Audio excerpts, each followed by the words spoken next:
Electric vehicles are a key focus of President Biden's wave of tariffs on strategic Chinese imports. Tariffs for EVs set to quadruple in 2024 from 25% to 100%. In an exclusive interview with Yahoo Finance, here's what President Biden had to say about this. It's about being fair. And look, it's about saving American jobs. Because if we allow them to continue what they're doing, to flood the market with EVs that are incredibly cheap, they're not making any money on them, deliberately doing it to put other people out of business. So we're going to protect the American auto workers, we're going to protect American steel and American aluminum. Let's bring in Yahoo Finance's Pras Subramanian to talk more about this. Pras, what is going to be the effect of this? Because as of right, I mean, are there any Chinese EVs right now today sold in the United States? There are. So Polestar makes their Polestar 2 electric vehicle in China. I wasn't even thinking of Polestar. Yeah. Then they import that, and they probably pay about a 27.5% import duty. But now that's going to be going up to quadruple. Polestar got back to me and said that we're evaluating what to do. We're going to figure out. We're still kind of deciding what's going to happen here. But that's a big problem for them if they need to sort of do this. Now they have a South Carolina plant that Volvo owns that they're going to build their Polestar 3 at. So they're going to try to avoid this tariff situation. But the Polestar 2 is under threat. But only 2% of vehicles sold, EVs sold in the U.S. were Polestars.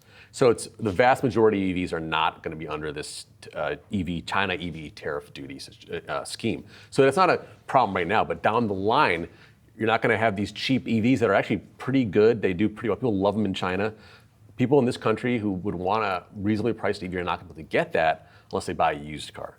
So the issue is not in the near to intermediate term. There's no real impact on the U.S. auto industry because the volumes are just too low. This is more of a long-term issue, long-term play. Yeah. I think so. I think that's sort of it's election year stuff. It's kind of a way down the line sort of situation. But there have been talk of the EVs coming that are built in Mexico by Chinese companies that they sold in the Mexican domestic market, bringing them here. Oh, so that's interesting. So that's a way almost China assembles them in Mexico and then somehow skirts the issue. Yeah, because it's part of the USMCA. So there's this idea of a back door, but other experts Wouldn't say... Biden try to close that loophole pretty quickly? Yeah, executive order or even I would think that would be shut down pretty fast. Legislation can do that. So yeah, they would shut it down, but it would be in violation of USMCA. So that's a tricky issue. And it's interesting that we talk about Mexico because Steve Sosnick of Interactive Brokers was on the Opening Bid podcast with our Brian Sazi yesterday morning, and he said he just got back from a vacation to Mexico, and there were BYDs everywhere, including taxi cabs. So there's, anecdotally at least, there's definitely some down there. What's interesting, and this is something Steve Clemons alluded to as well, is that on the one hand, the Biden administration definitely has pushed the energy transition, has pushed the green energy transition, and putting cheaper EVs into the U.S. market would help with that.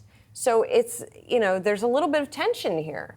Yeah, I mean, look at solar panels, right? I mean, I think, in my opinion, that's sort of a bad thing for the green movement in this country is that was a way to get people to harness the power of the sun.